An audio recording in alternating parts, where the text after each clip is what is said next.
성경 공부 방법 10번째 시간입니다. 지난주 과제 그 3번 조금 어려웠죠? 빌립보서 2장 7절 보면은 오히려 자기를 비워 종의 형체를 가지사 사람들과 같이 되셨고, 그래서 이제 문제가 비운다, 자기를 비운다. 예수님이 자기를 비웠다는 건 뭘 의미하는 건가? 근데 이제 얼핏 보면은 이제 우리가 막연하게 생각할 때는 옛날에 예수님이 하나님의 아들이었는데 자기를 다 비워서 하나님 되심을도 포기하고 이래가지고 신성도 포기하고 인간이 되셨구나. 그래서 이 땅에 계실 때는 하나님보다는 좀 못한, 신성이 좀 덜한, 아니면 신성이 없는 그런 참 인간이셨구나. 아이고, 어떻게 그렇게 하나님의 아들, 신성을 가진 하나님이 신성도 포기하시고 그렇게 완전히 인간이 되셨지? 정말 겸손하시다. 이 굉장히 착한 묵상 같은데, 그게 이제 케노시스 학파, 예수님이 이 땅에 계실 때는 신성을 완전히 버려놓고 오셨기 때문에 완전히 인간이기만 하셨다, 이 이단 사상이 되는 거예요. 그래서 이제 그게 결과적으로 어떤 문제가 있냐면, 하나님인데, 참마 하나님인데, 참마 하나님이라면 하나님이기를 그칠 수가 없는 거죠. 그리고 그가 만약 인간이기만 하다면은 인간이 인간의 죄를 대신해서 죽어야 되는데 그게 불가능하다는 거예요. 그러면 우리가 서로 뭐 죽어주면 죄가 사해지고 그런 현상도 일어날 수 있다는 얘기가 되니까, 그래서 우리 인간의 죄는 하나님 앞에 저지른 죄이기 때문에 하나님의 진노를 감당하기 위해서 그는 하나님이어야 되고, 동시에 인간이 지은 죄이기 때문에 동시에 그는 100% 인간이어야 된다. 신인이어야 되기 때문에 비운다, 이 말이 신성을 완전히 내려놨다, 인간이기만 했다, 이런 의미는 아니라는 겁니다. 근데 이제 이걸 우리가 설명할 때 뭔 근거로 설명할 건가 하는 거예요. 그래서 여러 가지 뭐 신학적으로, 뭐 논리적으로, 뭐 어떤 여러 가지 비유적으로 설명할 수 있지만 가장 확실한 거는 성경 본문 안에서 찾는 겁니다. 요게 조금 난이도가 높긴 했어요. 그래서 제가 이제 ESV 스터디 바이블 설명을 제가 드린 겁니다. 근데 이제 영어를 조금 보실 수만 있다면은 이 영어 번역만 봐도 이게 조금 쉬워져요. 그게 뭐냐면 ESV나 NIV나 이런 영어 번역 성경들을 보면 문자적으로 그대로 영어 번역을 읽어볼게요. 그러면은 요걸 이제 의미를 쉽게 이제 됩니다. 제가 한글로 번역한 겁니다. 예를 들어서 오히려 우리 개역 개정은 오히려 자기를 비워 종의 형체를 가지사 사람들과 같이 되셨고, 이렇게 됐잖아요, 순차적으로. 근데 이제 종의 형체를 가지사, 그다음에 사람들과 같이 되셨고, 이게 분사형이에요. 그래가지고 영어 이제 번역은 이렇게 되어 있습니다. 오히려 종의 형체를 가지심으로써, 종의 형체를 가지심으로써, 즉 사람들과 같이 되심으로써 자기를 비우사, 이렇게 되는 거예요. 그래서 이제 예수님은 자기를 비웠다는 거예요. 어떻게 비웠느냐? 종의 형체를 가짐으로써. 종의 형체를 가졌다는 게 뭐냐?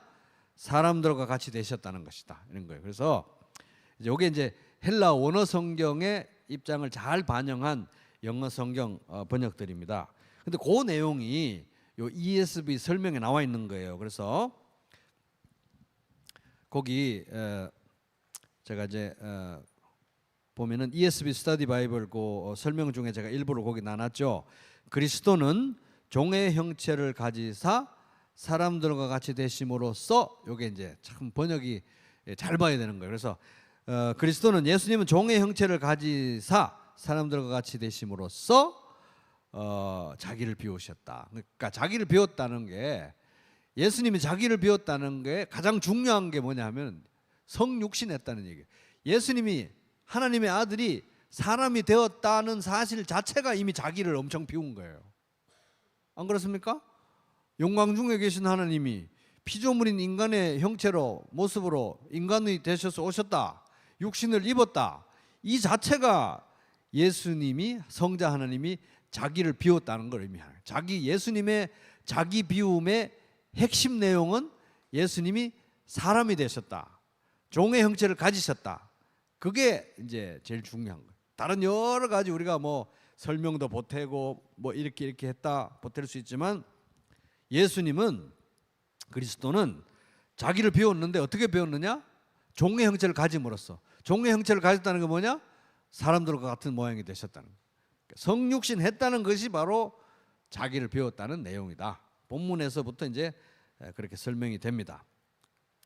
그래서 이제 제가 그 유인물에도 숙제 그 뒷면에 보면 이제 설명 이제 복음교실 제 15문을 제가 적어놨죠. 복음교실 제 15문. 그러면은 이제 우리 교회 복음교실 소책자 15문에 보면 우리에게 필요한 중보자는 어떤 분인가요? 답: 인간의 죄를 대신해야 하므로 참 인간이어야 하고 동시에 하나님의 절대적 공의를 만족시켜야 하므로 참 하나님이어야 합니다. 그죠? 그래서 참 하나님이시며 참 인간이신 분은 사람이 되신 하나님의 아들 예수 그리스도밖에 없습니다. 근거 구절로 마태복음 1장 23절 보라 처녀가 잉태하여 아들을 낳을 것이요 그의 이름은 임마누엘 하나님이 우리와 함께 계신다 하리라 하였으니 이를 번역한 적 누가 우리와 함께 계시다고요? 하나님이 우리와 함께 계시다. 그래서 우리 이 땅에 계셨던 그 예수님은 인간의 모습으로 인간이기도 했지만 그는 하나님이었다는 거예요. 임마누엘이기 때문에 100% 하나님이었다는 거예요. 하나님이 우리와 함께 계신 거예요. 그 다음에 히브리서 2장 14절 자녀들은 혈과 육에 속하였음에 그도 또한 같은 모양으로 혈과 육을 함께 지니심은 죽음을 통하여 죽음의 세력을 잡은 자 곧 마귀를 멸하십니다. 그래서 혈과 육에 속했다. 예수님은 참 인간이 되셨다. 참 인간이시며 동시에 참 하나님이셨다 하는 것입니다. 그게 이제 숙제에 대한 간략한 설명입니다.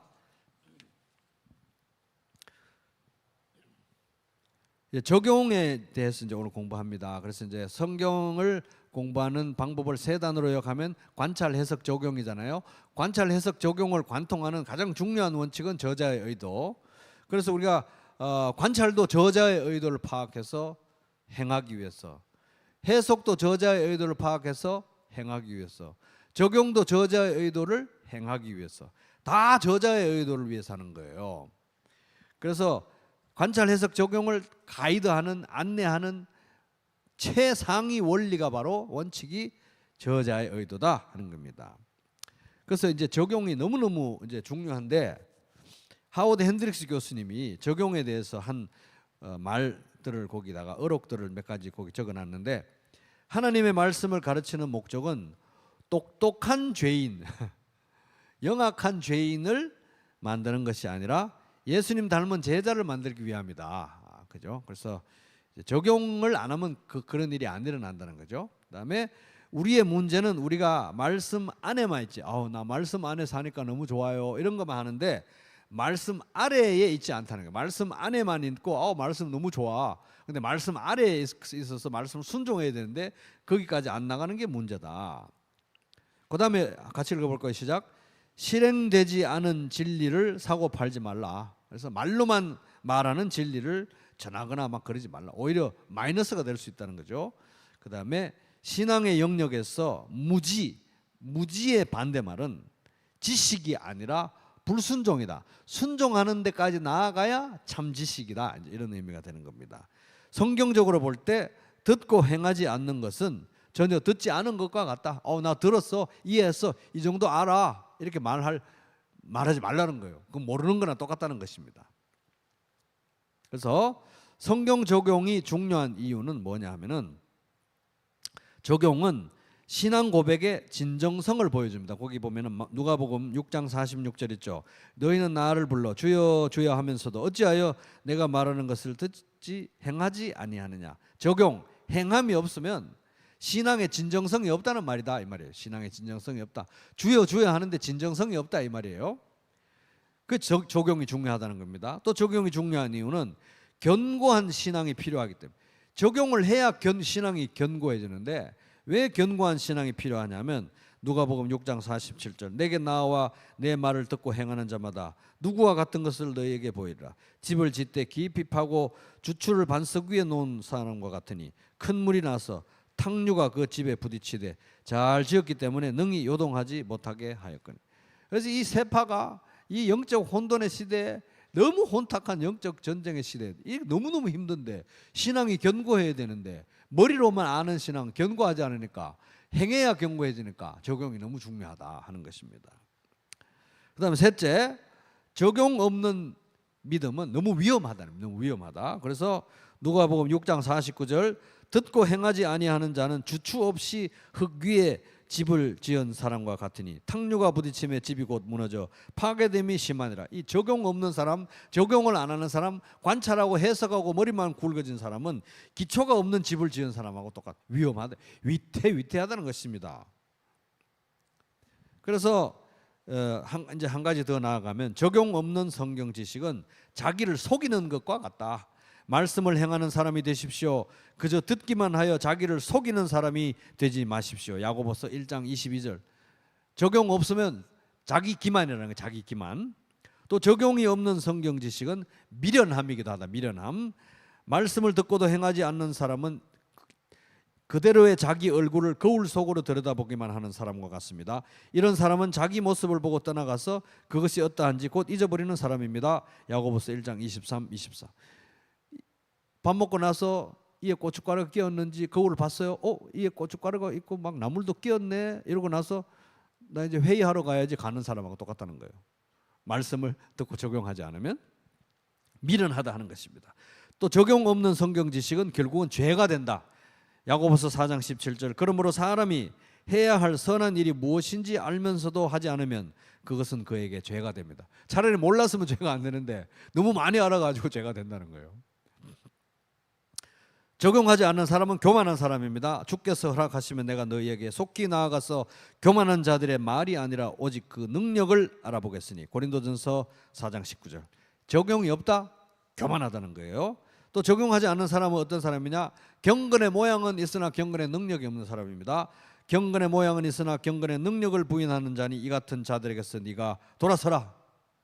디모데후서 3장 5절. 그래서 이제 교과서에 나오는 몇 마디 내용들, 적용에 관한 내용들을 소개해 드리겠습니다. 지금 뭐 찾고 이러면 시간이 없으니까 제가 읽어 드리니까 한번 들어보세요. 적용이 없는 관찰과 해석은 낙태 수술과 같다.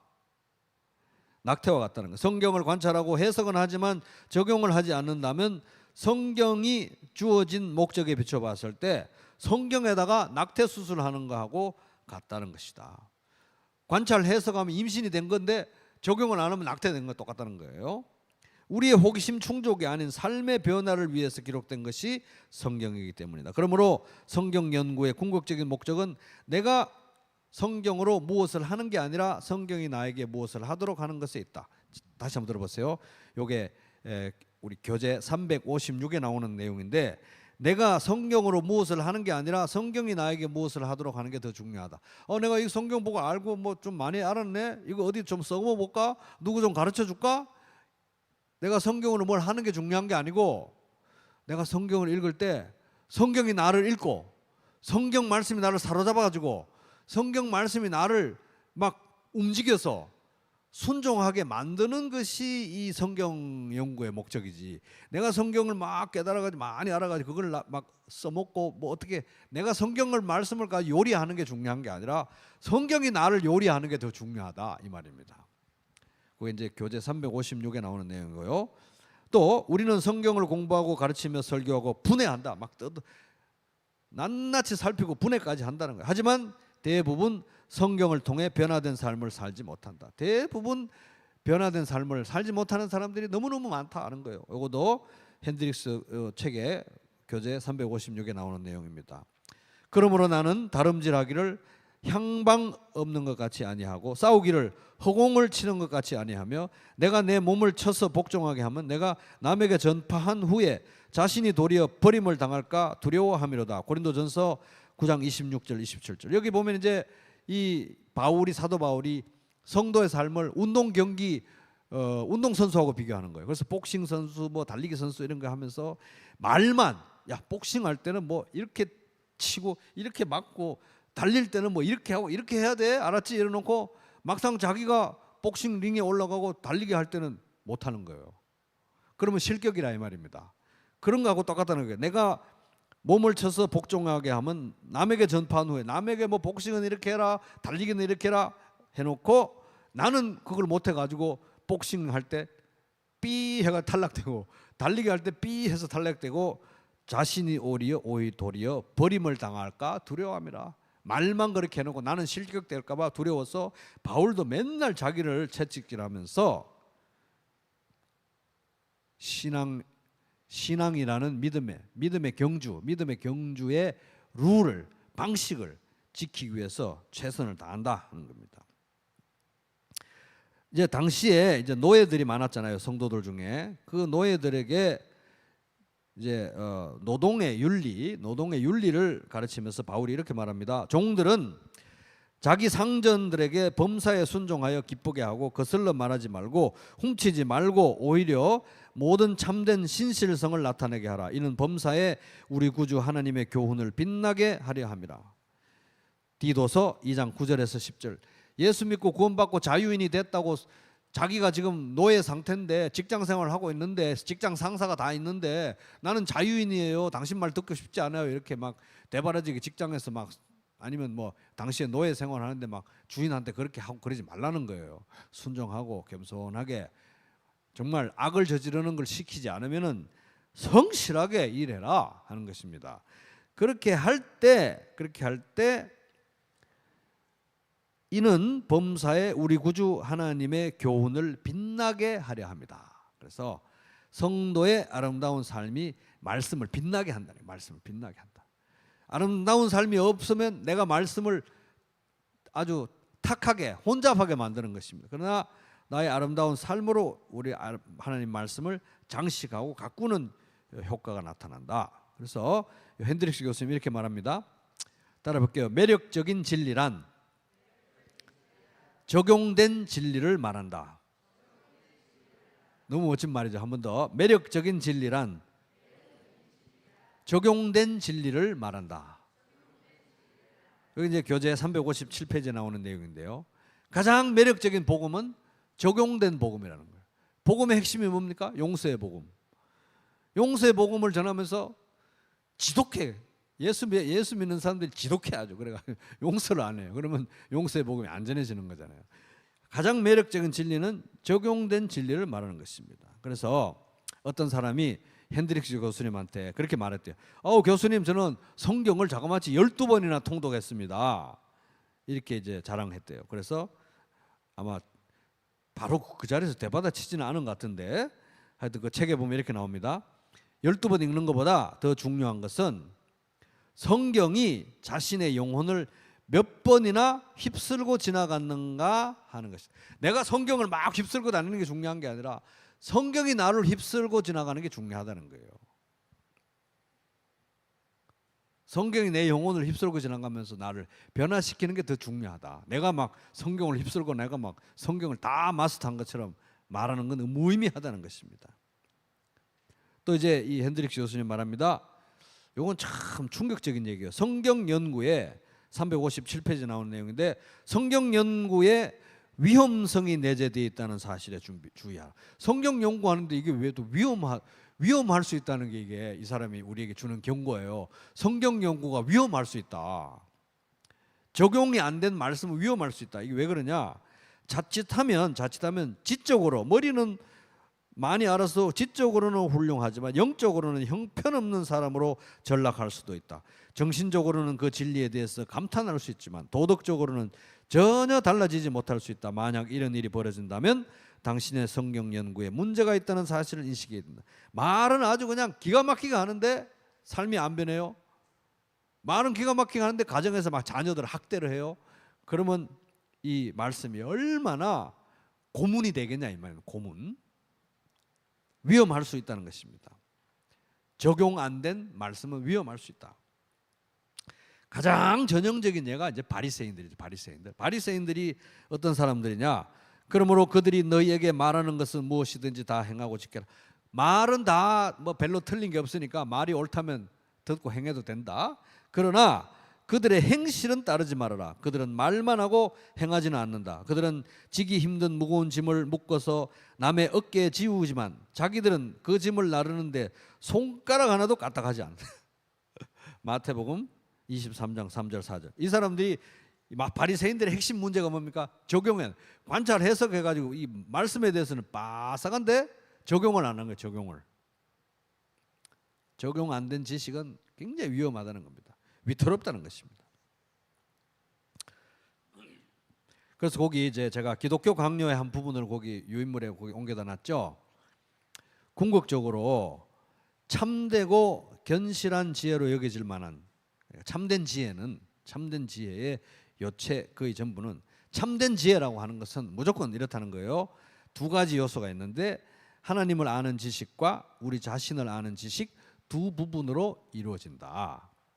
그러나 이 둘은 많은 고리들로 이어져 있어서 무엇이 다른 것에 앞서며 무엇이 다른 것을 낳는지 분별하기가 쉽지 않다. 나를 아는 지식과 하나님을 아는 지식은 동전의 양면 같아가 너무너무 이게 밀접하게 연결되어 있어가지고 닭이 먼저인지 뭐 계란이 먼저인지 구분이 안 될 정도로 이게 밀접한 관련성이 있다는 거예요. 그러면서 그 다음 단락에 보면 우리는 우리 자신에 대해서 실망하기 전까지는 하나님을 진지하게 갈망할 수가 없다는 거예요. 야, 참 이게 진짜 성경에서 우리 보는 거잖아요, 그죠? 자기가 목이 말라야 물을 마시는데 자기 자신에 대해 실망하기 전까지는 하나님을 안 찾는다고 하는 거예요. 인간들은, 사람은 각자 자기 자신을 아는 지식이 있어야, 자기가 얼마나 비참한 인간인지 알아야 하나님을 찾도록 자극을 받을 뿐만 아니라 마치 손에 끌려가듯이 하나님을 발견하게 된다. 자기를 알아야 하나님을 아는 지식이 이룰 수 있다는 거예요. 근데 이게 또 문제는 뭡니까? 뒤집으면 그 다음 단락이죠. 반면에 사람은 먼저 하나님의 얼굴을 묵상하고 하나님에 대한 직관적인 지식을 얻음으로 이 하나님의 거룩하심과 영광 앞에 빛을 비추고 팍 놀래가지고 낮아져야 또 자기를 또 알 수 있다는 거. 그 얘기입니다. 하나님에 대한 직관적인 지식을 얻음으로 낮아져서 자기 자신을 면밀히 바라보기 전에는 하나님의 빛에 확 비춰가지고 모든 게 환하게 드러나기 전까지는 안 된다는 거예요. 그때까지는 결코 자기 자신을 아는 순수한 지식이 이룰 수 없다. 우리 모두는 교만을 타고났기에 확실한 증거에 의해서 하나님의 영광, 하나님의 빛, 하나님의 말씀에 의해서 우리 자신의 불의, 추함, 어리석음, 불순에 대하여 유죄 판결을 받지 않는 이상 항상 자기를 의롭고 순수하고 지혜롭고 거룩하다고 여기기 때문이다. 그 다음 단락에 보면 사람이 자기 자신과 하나님의 위엄을 비교해 보기 전에는, 자기 자신의 비참함과 하나님의 영광과 거룩함과 공의와 사랑을 이렇게 대조적으로 보기 전에는 자기 자신의 비천함을 아는 지식으로 결코 감동과 영향을 받지 않는다. 참 신기하잖아요, 그죠? 하나님의 영광을 봐야 나를 또 알, 내 비참함을 알고, 나의 비참함을 알아야 또 하나님의 영광을 알고. 바로 이런 현상이 하나님 말씀 볼 때 일어나야 된다는 거예요.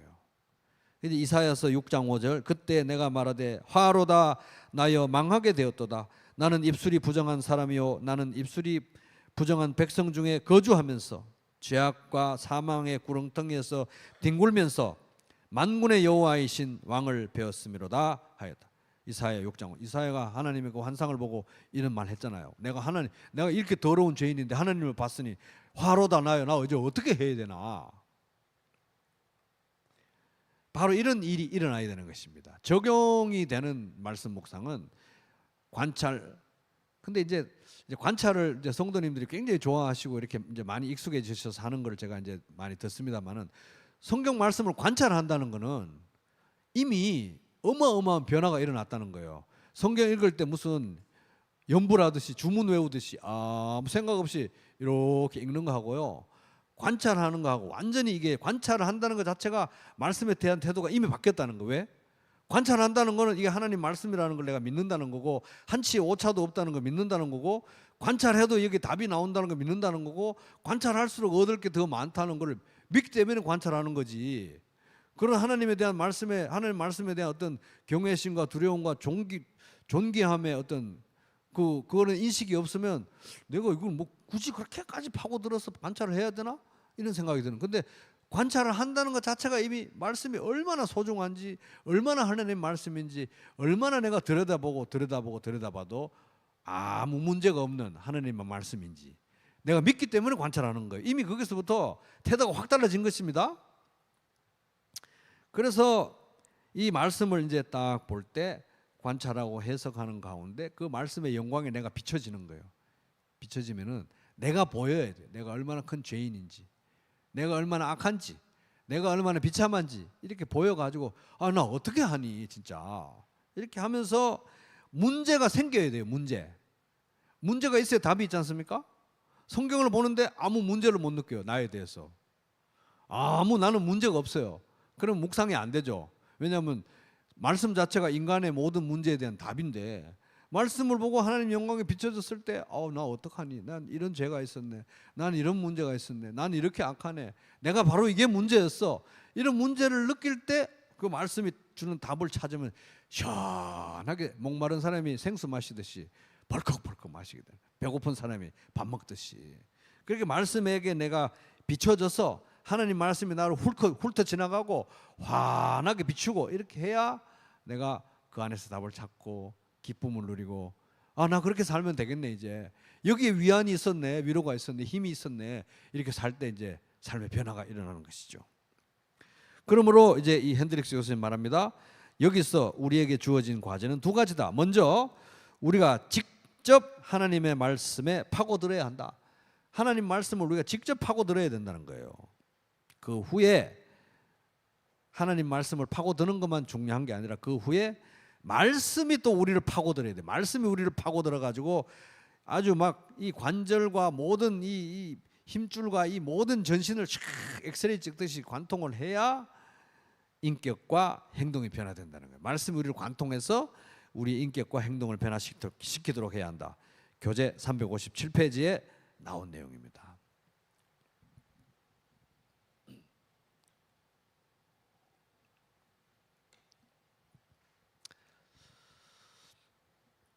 그래서 전도서에 보면 이제 이런 말씀이 있습니다. 이미 있던 것이 후에 다시 있겠고 이미 한 일을 후에 다시 할지라 헤아리는 새 것이 없다. 따라볼게요. 헤아리는 새 것이 없다. 여기 이제 전도서 1장 9절인데 사실 이제 여러분들 뭐 실망시키려고 제가 드리는 말씀 아니고요. 여러분들이 아무리 성경을 열심히 보고 아무리 기발한 관찰을 해내고 아무리 정밀한 관찰을 해냈다고 쳐요. 그것은 그렇게 해도 사실은 지난 수천 년 동안 이미 성경에 대해서 성경을 우리보다 더 사랑하고 우리보다 더 많이 읽고 더 많이 연구하고 더 많이 가르치고 더 많이 글을 썼던 그 누군가에 의해서 이미 다 관찰이 되고 묵상이 되고 해석이 됐던 내용일 가능성이 99%입니다. 왜냐하면 그렇게 성경을 사람들이 사랑했기 때문에 수천 년 동안. 그리고 또 성경이 사랑만 받았느냐, 미움도 받았어요. 이거 뭐 다 거짓말 아니야 이래가지고 또 성경이 거짓말이라는 걸 파헤치려고 사람들이 진짜 샅샅이 뒤졌거든요. 그러니까 웬만한 관찰은 우리가 아무리 기발하게 해도 이미 다 어느 신학교 도서관인가 다 있어요. 다 이미 다 있는 겁니다. 헤아려 새 것이 없는 거예요. 어딘가에는 다 이게 다 있을 수밖에 없어요. 저도 이제 막 성경 주석을 많이 보면 볼수록 예전에는 제가 이건 내가 봐도 어떻게 내가 이런 관찰을 했지 했던 건데 벌써 다 돼 있는 게 거의 대부분. 안 그런 거 제가 거의 찾지를 못할 정도로 이미 성경이 이렇게 많은 믿음의 선진들에 의해서 사랑받고 또 원수들에 의해서 비판받고 파헤쳐지고 했기 때문에 웬만한 거 다 관찰되고 해석되고 다 됐어요, 사실은. 그리고 이제 도서관에 뭐 어딘가 도서관에 수도원 도서관에 있든지 신학교 도서관에 있든지 다 있고요. 요즘은 또 그게 다 인터넷에 떠 있는 게 엄청나게 많아요, 인터넷에. 예전에 얼마 전까지만 해도 우리가 알아서 인터넷을 막 찾아야 되잖아요. 알아서 인터넷을 찾는 것만 해도 우리가 대단한 발전이었잖아요. 막 알아서 찾고 막 서치해가지고 결과 찾아내는. 요즘은 이 기계가 알아서 찾아가지고 촉 이렇게 답을 내놔요. 굉장히 AI가. 근데 중요한 거는 그 많은 지식이 이미 다 저 밖에 다 있고 도서관에 다 있고 인터넷에 다 있고 AI가 다 척척척 해주고 하지만 그런 것들의 문제가 뭡니까? 내 삶을 변화시키지 못한다는 거예요. 그죠? 내 삶을 변화시키지 못한다 하는 것입니다. 왜냐하면 말씀은 단순히 이게 글자가 아니라 말씀을 통해서는 예수님 만나기 때문에, 말씀을 통해서 내가 하나님 빛에 비춰지기 때문에, 하나님 빛에 비춰져서 내 삶이 내가 드러나고 회개하고 엎드려서 내가 변화되기 때문에 그런 일들은 세상에 아무리 좋은 자료 아무리 뭐 이런 게 많아도 아무 나하고는 관계가 없는 거예요, 사실은. 그래서 내가 말씀을 직접 읽는 게 너무 중요하다는 것입니다. 직접 내가 밥을 먹는 게 너무너무 중요하다는 거예요. 직접 읽고 직접 연구하고 직접 감동을 받고 직접 순종하기 위해서 우리가 이걸 지금 배우는 것입니다. 단순히 막 머리에 지식을 쌓기 위하면 저 도서관에 가면 이미 다 있어요. 이런 것들은 이미 웬만한 건 다 있습니다. 설교도 마찬가지입니다. 설교도 제가 설교를 제가 봐도 아주 못하는 건 아닌 것 같은데 웬만하게 제가 아무리 뺨치는 설교를 준비했다 해도 이미 다 누군가는 다 이렇게 대단한 사람들이 너무 많았기 때문에 수천 년 동안. 그리고 요새 유튜브 들어가면 얼마나 대단한 목사님들 설교가 많습니까? 한국 목사님들 설교만 뜨는 게 아니라 전 세계 목사님들 설교 유튜브에 다 뜨더라고요. 옛날에는 막 영어가 번역이 안 돼 그런데 누가 그 자막을 다 달아놓는지 다 자막이 달리고요. 그래서 유튜브 보면 막 5만 대단한 목사님들의 설교가 있어요. 그래도 중요한 거는 하나님의 뜻은 각 지역 교회의 공동체적으로 모여서 공동체적으로 말씀을 받고 공동체적으로 회개하고 공동체적으로 사랑하고 공동체적으로 지역에 교회를 만들어가는 게 하나님 뜻이기 때문에 아무리 못난 그 박목사라고 해도 이 지역 교회에서 설교하는 것은 또 중요한 의미가 있다는 거예요. 그래서 나 혼자 묵상해서 하는 것도 다 저 밖에 있지만 내가 하는 게 중요하고 또 설교도 우리 교회에서 듣는 설교 다 웬만하면 찾아보면 다 어딘가에 있었던 거겠지만 우리 교회에서 듣는 것이 중요하다. 왜? 함께 몸을 만들어 가게 되기 때문에 내가 변화되고 우리가 함께 변화되는 게 너무 중요하다 하는 것입니다. 그래서 이분이 그런 말 하는 것 같아요. 우리가 직접 하나님 말씀에 파고들어야 한다. 그러나 그 후에는 말씀이 우리를 파고들어서 우리 인격과 행동을 개인적으로 공동체적으로 변화시켜 가는 게 중요하다 하는 것입니다. 그러니까 적용이 없으면 막 문서를 작성했는데 프린트를 안 한 거하고 똑같아요. 결과가 없는 것입니다. 그래서 이제 적용을 대신하려고 하는 5가지 위험에 대해서 이제 핸드릭스 교수님이 357페이지부터 67페이지까지 10페이지에 걸쳐서 이 적용을 이게 하는 게 괴로워요 사실. 왜냐하면 적용을 한다는 거는 이제 나에게 적용하는 거잖아요. 그러니까 나에게 적용한다는 건 뭡니까? 하나님 말씀 앞에 내가 벌거벗은 듯이 드러나야 되니까 기분이 좋습니까? 재밌습니까? 힘든 거예요. 그러니까 이게 본능적으로 우리가 이걸 싫어하기 때문에 우리가 또 이 머리가 이게 이런 쪽으로 비상하게 잘 돌아가기 때문에 자기 자신을 속여가면서 나도 모르게 나 이렇게 적용한다고 하는데 적용이 아닌 거 한 5가지를 이분이 뽑아놓은 거예요. 그런 식으로 자기를 속이지 말라고. 그래서 이제 적용을 한답시고 적용이 아닌 5가지가 이제 나옵니다. 첫 번째가 뭐냐 하면 해석으로 적용을 대신하려 하는 경우. 이제 357페이지부터 나오는 얘기 제가 이제 읽어드리겠습니다. 그래서 해석으로 적용을 대신하려고 한다. 그래서 해석을 멋있게 하는 거예요. 막 기가 막히게 막 주석을 찾아가지고 해석을 하는데 그것으로 이 정도 해석했으니까 나는 거의 적용한 거나 다름없다. 감동적이다. 이렇게 하고 적용을 안 하는 거예요. 그거는 적용이 아니라는 겁니다. 적용이 없는 해석의 대표적인 예는 바리새인과 서기관들에게서 찾아볼 수 있다. 그들은 구약을 정복한 사람이었다. 구약 성경에 대해서는 달통한 사람들이었다는 거죠. 그러나 불행하게도 하나님의 진리의 말씀에 그들 자신이 정복당하지는 못했다. 말씀을 정복했는데 자기들은 말씀에 정복을 못 당한 거예요. 그게 문제라는 겁니다. 그러므로 사람이 해야 할 선한 일이 무엇인지 알면서도 하지 않으면 그것은 그들에게 죄가 됩니다. 야고보서 4장 17절. 죄에 이르게 된다는 것입니다. 알면서도 행하지 않으니까. 둘째,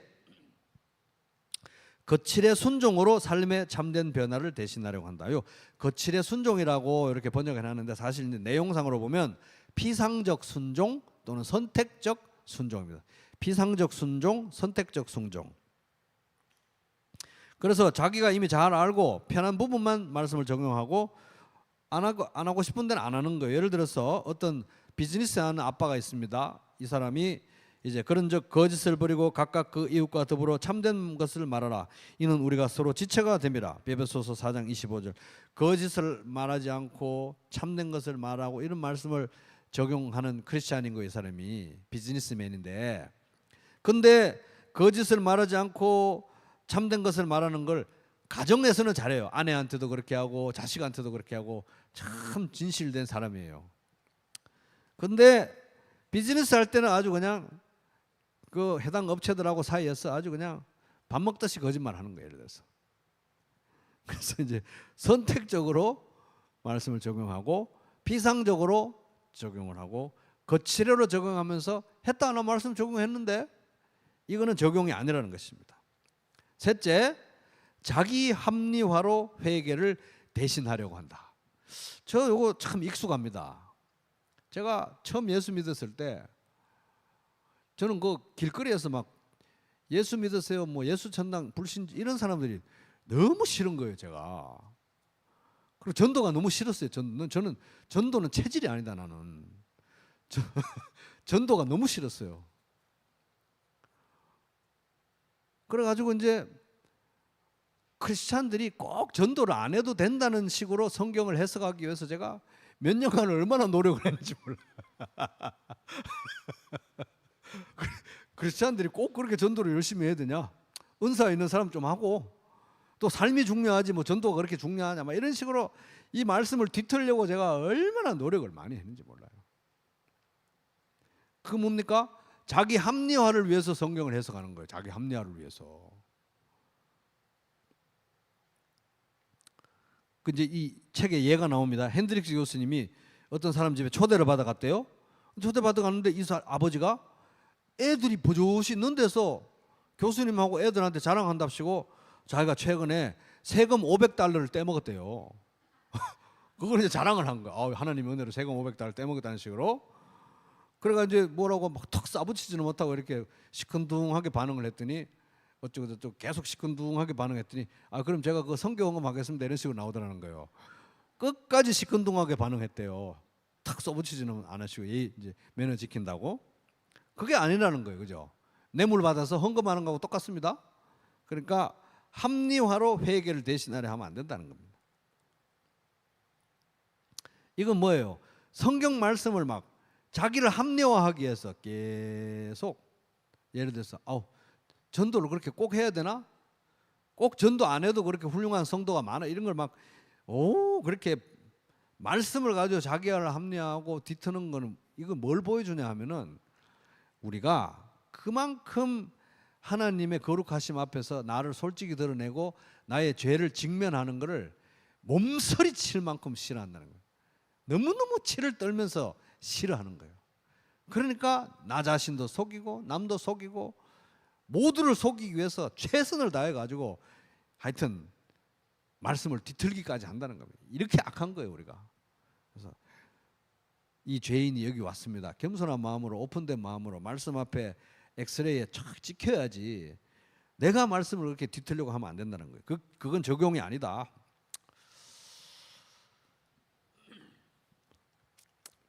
그래서 그때 이제 제가 젊을 때 멀리서 우리 부평교회를 보면 강봉기 목사님하고 우리 부평교회 식구들을 보면 그때도 그렇게 열심히 전도를 하시더라고요. 참 건강한 교회구나. 제가 멀리서 아주 부럽게 바라봤다는 그런 뒷얘기가 있습니다. 그 다음에 넷째, 감정적인 경험으로 의지적인 결단을 대신하려 한다. 이건 뭐냐면 감정적인 이 경험으로 삶의 변화를 대신하려 한다. 말씀 보고 너무 눈물이 나요. 말씀 보고 눈물 흘리고 설교 듣고 눈물 흘리고 교제하면서 눈물 흘리고 눈물 흘리니까 개운해요. 그럼 적용 다 된 거야 이제. 적용 다 됐고 집에 갈 때는 개운하다 울고 났더니 이거로 삶을 대신하려고 해서 안 된다. 그러니까 이분이 책 잘 썼죠, 그죠? 굉장히 어떻게 이런 걸 다 모아가지고 이렇게 정말 예리하게 지적을 하셨는지. 그렇게 손수건을 적시며 눈물로 기도하고 나서 어떠한 행동의 변화도 보이지 않는다면 우리 영혼은 단지 김 빠진 감정의 유희만을 경험한 꼴이 된다. 교재 362페이지. 그러니까 이제 개운하게 울고 이렇게 삶의 현장으로 가서 또 도돌이표하는 것은 적용이 아니다 하는 것입니다. 그다음에 다섯 번째, 이게 얼마나 우리가 사력을 다해서 말씀의 비침을 받지 않고 변화되지 않고 이렇게 애를 쓰는 거예요, 우리가. 그죠? 감정적인 경험, 눈물을 흘린 데까지 간 것만 해도 엄청 진도 나간 거예요. 근데 거기서 더 이상 못 가겠다 이거거든요. 근데 그 다음 어떤 종류 사람들이 있냐면, 다섯 번째는 진리에 대해서 말하는 것으로 삶의 변화를 대신하려고 한다.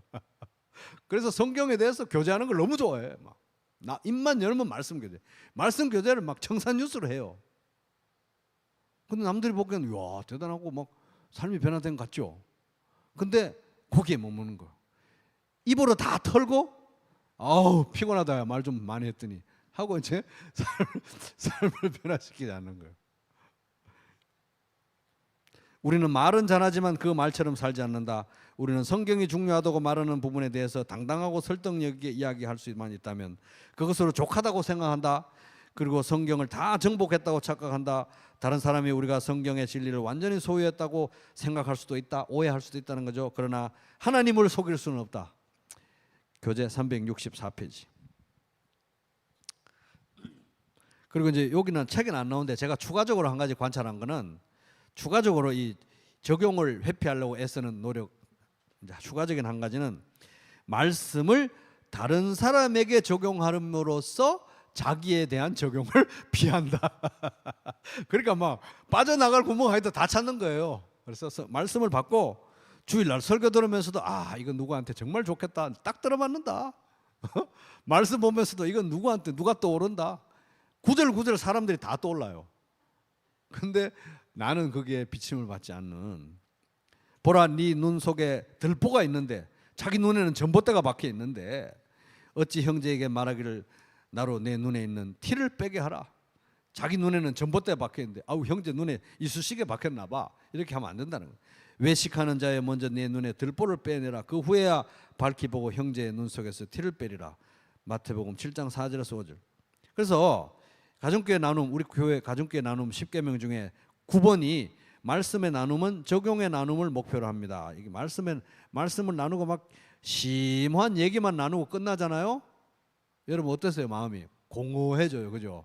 뭔가 공허해요. 자기가 비침을 받고 적용을 해. 근데 말씀의 나눔은 적용의 나눔을 목표로 합니다. 근데 누구에 대한 적용입니까? 1번 나, 2번 다른 사람. 나에 대한 적용을 나눠야 은혜가 돼요. 자기 적용을 해야 되는데 남에 대한 적용은 청산유수로 하는데 자기 적용은 별로 할 말 없는데요. 이렇게 넘어간다는 거예요. 그러면 안 된다. 나에 대한 적용을 나눠야 은혜가 된다 하는 겁니다. 그래서 적용에 대한 질문은 한마디로 요약하면 이 본문을 통해 하나님께서 나에게 하시고자 하는 말씀이 무엇인가? 이 본문을 통해 하나님께서 나에게 하시고자 하는 말씀이 무엇인가? 이 본문을 통해 하나님께서 나에게 하시고자 하는 말씀이 무엇인가가 우리가 늘 말씀을 대할 때 물어야 될 질문입니다. 그 샌드릭스 교수님이 교재 417페이지부터 적용을 위한 9가지 질문, 우리가 워낙 적용을 잘 못하니까 적용을 보조해 주려고 적용 보조 질문 9가지를 써놨는데 제가 쭉 읽어보겠습니다. 내가 따라야 할 모범이 있는가? 내가 피해야 할 죄가 있는가? 내가 붙잡아야 할 약속이 있는가? 내가 드려야 할 기도가 있는가? 내가 순종해야 할 명령들이 있는가? 내가 만족시켜야 할 조건들이 있는가? 내가 외워야 할 구절들이 있는가? 내가 고쳐야 할 교리적 오류가 있는가? 내가 직면해야 할 도전이 있는가? 요거는 이제 제가 문제지에도 적어놨습니다. 그 9가지 질문. 이런 질문들을 물어가면서 이제 적용을 해보라는 거예요. 그다음 책에는 안 나옵니다. 적용의 다양한 형태가 있습니다. 어떤 적용이 일어날 수 있느냐? 꼭 옛날에 막 큐티하고 적용하라 그러면 옛날에는 또 그런 걸 너무 강하게 가르치다 보니까 큐티하고 적용할 때 구체적인 거 하세요. 항상 계량 가능한 거, 측정 가능한 거, 구체적인 걸 해야 됩니다. 이런 걸 하니까 맨날 그거 큐티를 하고 나면 뭐 오늘 6시부터 7시까지 기도를 해야 되겠다. 뭐 또 그 다음 날은 매일 뭐 아침 6시부터 7시까지 또 뭘 해. 이러다 보니까 큐티를 할 때마다 해야 될 게 한 가지씩 늘어나는 거예요. 그래가지고 큐티를 하면 할수록 막 율법이 너무 늘어나가지고 이제 큐티를 하기 싫어요. 왜냐하면 큐티를 하면 해야 될 게 하나 더 늘어나니까. 또 그렇게 되면 이게 너무 기계적으로 막 그런 건 아니거든요. 그래서 적용의 형태들이 다양할 수가 있습니다. 첫째, 마음과 생각의 변화, 태도의 변화도 적용입니다. 그 다음에 습관의 변화도 있어요. 마음과 생각의 변화가 많이 중요하죠. 사실은 큰 비중을 차지합니다. 내면의 변화, 생각의 변화, 말의 언어 습관의 변화 뭐 이런 거 있죠. 관계의 변화도 있을 수 있습니다. 그 다음에 적용이 기도가 될 수 있어요. 기도로 적용할 수 있고, 또 이건 말씀 읽었는데 하나님을 찬양하고 싶다. 찬양이 적용이 될 수도 있어요. 감사하고 싶다. 감사가 적용이 될 수도 있어요. 다양합니다. 그래서 감사, 찬양, 기도, 관계의 변화, 습관의 변화, 생각의 변화, 다양한 형태의 적용이 있을 수 있고, 적용의 영역은 어떤 영역이 있을 수 있냐 하면은 요거는 교재 396페이지부터 나오는데, 나 자신의 내면의 적용이 일어날 수 있고, 개인 생활의 적용이 일어날 수 있고, 가정 생활, 신앙 생활, 직장 생활, 사회 생활, 삶의 모든 영역에서 적용할 수 있다 하는 것입니다. 자, 요건 책에 나눕니다. 그러면 이제 이렇게 관찰, 해석, 적용하니까 관찰을 잘하고 해석 잘해가지고 착 적용하면 착착착 행해지고 삶이 변화되느냐? 현실은 어떻겠습니까? 아니라는 거예요. 그랬으면 사도 바울이 로마서에서 오라 나는 공고한 사람이로다. 그게 왜 나왔겠습니까? 그죠? 그게 적용이 안 된다는 거예요. 그래서 마틴 루터가, 그래서 이게 관찰, 해석, 적용, 이거는 군대로 말하면 막 제식 훈련, 뭐 그런 총검술 훈련 이런 거에 해당, 태권도로 말하면 뭐 품새 이런 거지, 이게 실전에 그대로 된다는 건 아니에요. 그래서 이제 적용의 현실에 대해서 이제 마틴 루터가 시편 119편을 시편 119편이 다 하나님 말씀에 대한 거잖아요. 그걸 묵상을 하다 보니까 성경 적용에 대해서 세 가지 원칙이 자기가 발견된 걸 정리를 했습니다. 마틴 루터가 뭐로 정리했냐면, 첫 번째 따라 볼게요. 기도, 묵상, 시험. 한 번 더. 기도, 묵상, 시험, 이런 거예요. 그래서 인생에 막 문제가 많잖아요. 인생에 맨날 문제가 많잖아요. 주여 이거 어떻게 합니까? 이 일을 어떻게 합니까 주여? 기도하다 보면 이제 말씀으로 이끌려 가요. 그래서 말씀을 묵상해요. 그걸 이제 뭐 우리는 이제 관찰, 해석, 적용을 했겠지만 말씀을 묵상합니다. 관찰, 해석, 적용한 거겠죠. 그래서 말씀을 관찰, 해석, 적용해서 세상으로 나갑니다. 적용하는데 적용이 됩니까? 또 실패해요. 시험이 찾아온다는 거예요. 그럼 또 주여 이렇게 가난한 마음으로 주여 어떻게 합니까? 그럼 또 말씀을 찾아요. 그래서 말씀 묵상합니다. 관찰, 해석, 적용했어요. 삶으로 나아갑니다. 시험이 또 찾아와요. 그럼 또 주여 이렇게 또 해요. 그럼 또 말씀을 붙듭니다. 관찰, 해석, 적용했죠. 세상에 나갑니다. 또 시험이 와. 이게 현실이라는 거예요. 기도할 수밖에 없는 현실, 말씀을 붙들 수밖에 없는 현실, 말씀을 붙들고 세상으로 나아갔는데 항상 마음대로 잘 안 돼요. 또 기도하고 또 묵상하고 시험에 처해지고, 또 기도하고 또 묵상하고 시험에 처해지고, 이게 이 성도의 현실이다라는 겁니다. 그러니까 매일 우리는 자기를 부정하고 십자가 형장으로 끌려가는 사람처럼 예수님을, 십자가를 지고 예수님을 따라가야 되는 게 우리 현실이고, 기도하려면 내가 비참한 걸 알아야 기도를 하니까 매일매일 내가 얼마나 하나님 앞에서 비참한 사람인지 발견하고 또 하나님 앞에 나아가고, 그래서 헐떡거리면서 주여 말씀이 너무 필요합니다. 그래도 말씀 먹고, 이건 그럼 배고픈 거하고 똑같죠. 사실 뭐 아침 먹고 일하러 나가서 또 배고파서 밥 먹고 또 배고파 또 먹고 또 이런 식인 거예요. 어떻게 보면, 그죠? 그래서 현실은 기도, 묵상, 시험의 사이클로 돌아가더라.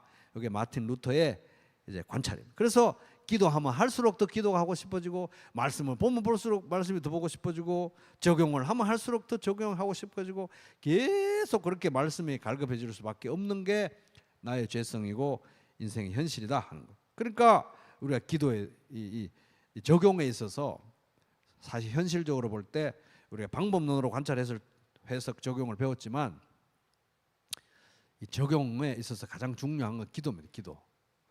적용은 결국 기도예요. 뭐 관찰, 해석 해가지고 뭐 이렇게 하라는 게 하나님 뜻이다 나왔죠? 그게 됩니까? 안 되니까 성령님이 필요하니까 기도해야 되는 거잖아요. 항상 기도해야 되는 거. 적용에 하여튼 제일 중요한 부분은 기도예요. 적용은 기도입니다. 기도. 그래서 저도 설교할 때마다 적용이 이제 중요한데, 왜냐하면 적용이 없이 설교하는 건 너무 이제 학문적으로 이제 그칠 수밖에 없으니까 늘 적용을 신경을 쓰고 이제 설교 준비를 하는데, 결국 하다 보면 다 그게 기도가 되더라고요. 주여, 저도 이렇게 변하게 해주시고, 우리 교회도 이렇게 변하게 해주시고, 우리 성도들도 이렇게 변하게 해주시고, 다 기도예요. 기도. 적용은 다 기도로 이어질 수밖에 없어요. 기도 없이 적용을 할 수가 없는 것입니다. 그 말씀을 많이 보면 또 기도할 수밖에 없는 것이죠. 자기 자신을 들여다보고, 구하라 그리하면 너에게 주실 것이요, 찾으라 그리하면 찾아낼 것이요, 문을 두드리라 그리하면 너에게 열릴 것이니. 돈 달라고 하는 것도 아니고, 부자 되게 해달라고 는 아니고, 무슨 세계에서 무슨 유명한 뭐가 되게 해달라고 기도하는 것도 아니고, 말씀을 적용해서 순종하게 해달라고 기도하는데 응답 안 하시겠냐는 것입니다. 너희가 악할지라도 좋은 것을 자식에게 줄 줄 알거든. 하물며 너희 하늘 아버지께서 구하는 자에게 성령을 주시지 않겠느냐.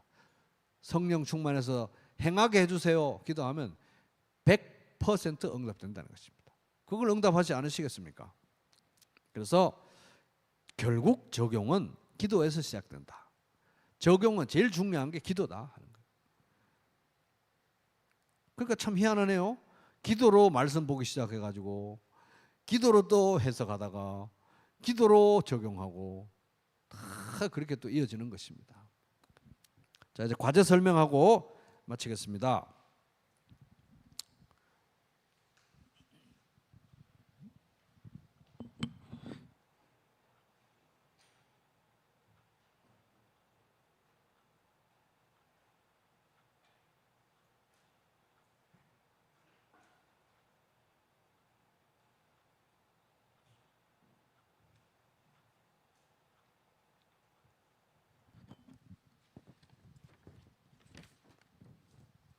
과제 3번에 보면은 이제 적용을 대신하려고 하는 잘못된 태도 5가지, 여기 이제 교재 357페이지부터 나오는데 그 5가지 제가 적어놨죠. 그거 읽어보시고, 이제 나의 삶에 있어서 적용의 걸림돌이 되는 것은 무엇이었나요? 지금까지 돌아볼 때 위에 5가지 태도 중에서 가장 심각한 문제부터 비교적 덜 심한 문제 순으로 나열하면서 적어보시기 바랍니다. 숫자만 5, 3, 2, 4, 1 이런 식으로 적지 말고 숫자도 적고 그 내용도 내가 한번 적어보는 거예요. 아, 내가 성경 적용을 할 때 나는 너무 합리화를 많이 했다, 아니면 감정적인 걸로 다 해결하려고 했다, 아니면 말로 다 털어내려고 했다, 뭐 기타 등등 있잖아요. 그 순서적으로 내가 제일 약한 것부터 제일 1번으로 올려가지고 순서별로 하는데 번호만 적지 말고 내용도 한번 있는 그대로 한번 적어보세요. 여기 있는 그대로 적으시라는 겁니다. 그 다음에 문제 4번은 핸드릭스 교수님이 제시하는 적용을 위한 9가지 질문 있죠. 9가지 질문 쭉 보시고, 그동안 빌립보서 많이 읽었잖아요. 빌립보서 읽으면서 위에 9가지 질문 중에서 내가 얻은 답은 무엇인가요? 그래서 그 9가지 질문 다 답하라는 게 아니고요, 빌립보서에 대해서 9가지 중에서 최소 몇 개? 3개. 3개만 해도 점수 준다는 겁니다. 최소 3개, 최대 5개. 근데 쓰다 보니까 붓이 안 멈춰져. 그럼 6개 해도 되고 7개 해도 되는데 너무 무리는 마시고 3개 이상만 하면 점수 드립니다. 그렇게 한번 답해 보시기 바랍니다. 네, 이상입니다. 그럼 기도하고 마치겠습니다.